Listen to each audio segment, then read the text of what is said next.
A beloved private security guard who was killed outside a Tacoma shopping center is being remembered for putting others before himself. And now his friends and colleagues are trying to be there for his grieving family. KOMO's Jonathan Cho has the latest in this Operation Crime and Justice story.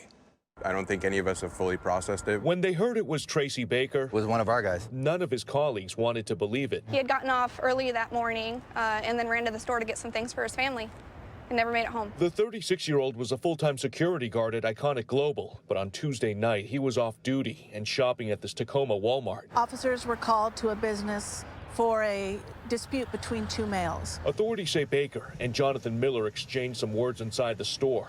The argument quickly spilled into the parking lot. Witnesses say Baker tried to walk away, but Miller kept egging him on until punches were thrown by both men. By the time officers arrived, the two males had been separated. Police say Baker was also stabbed multiple times by Miller and died at the scene. In order for me to live my life, I got to forgive. Because what he did, it's on him. Dorothy Boykins is Baker's mother. She's now in the process of preparing his funeral. You might have took away my son here on earth, but you'll never take away the love. You will never destroy anything that my son left here on earth. And what Baker left, He was like a brother to us. is what's being remembered today. He was there for a lot of people when they needed him. A few months ago, we covered Baker's story at the Wintonia Apartments in Seattle, where he stopped a sexual assault and cuffed the suspect until police arrived. And Andrew McKellip says there were many more stories like this. he's always stepped up for the little guy. And that's why his friends and colleagues We call him the gentle giant. say it's now time to step up for his family during this time of need. He's our family. Miller was arrested and is now facing a second-degree murder charge. He remains behind bars on $1 million bail. Baker's friends and colleagues are now trying to raise money for the funeral. From Tacoma, Jonathan Cho, KOMO News. Mary, and right now, vigilance is key. It is not just about the state capitol. Law enforcement is keeping a close eye on other places, too, especially after the unrest we've seen right here in Seattle. All eyes are on our state capitals after the stern FBI warning about armed protests around our country just 6 days before Inauguration Day. But it's not just the state capitals law enforcement are keeping a close eye on as potential targets. Any area, any government facility, whether it's, city, county, state, or federal, that would be a potential target, we're going to pay extra attention to here over the next week to 10 days to ensure everyone's safety. Government buildings, landmarks, public transport, airports, and ports are among places that'll be watched closely too. Though the FBI and the Seattle Police Department say they don't have any specific threats to any buildings around the city and state, they're still staying vigilant. They've learned hard lessons from our own unrest, too. We know where they probably would like to gather, and some of the concern is one group gathers and another group gathers, and they don't like each other. And so that's why we have the National Guard. Whether it's a tip from the FBI or local police or from their own tip line, we take it all serious. the Washington State Fusion Center is the counterterrorism conduit between federal and local agencies. They're working to evaluate any threats to life safety anywhere. That's our toughest job because we have to protect individuals' rights. We have to make sure that there isn't misinformation coming in. We have to make sure that the information is credible, but we have to do it in a timely manner and make sure we get it right. We will make sure that we have the appropriate staffing for anything that we may gain intelligence on that occurs between now and then. Yeah, and one difference with this is these new projections extend through May 1st, so a month longer than the previous projections that were released just a couple of days before Christmas. Let's show you the numbers here. According to IHME, more than 566,000 people in the U.S. will have died from COVID-19 by May 1st. That's a drop of nearly 500 from the previous projections released late last month. And here in Washington State, IHME projects nearly 8,500 people will have died from COVID-19 by May 1st. That's an increase of more than 400 from the previous projections.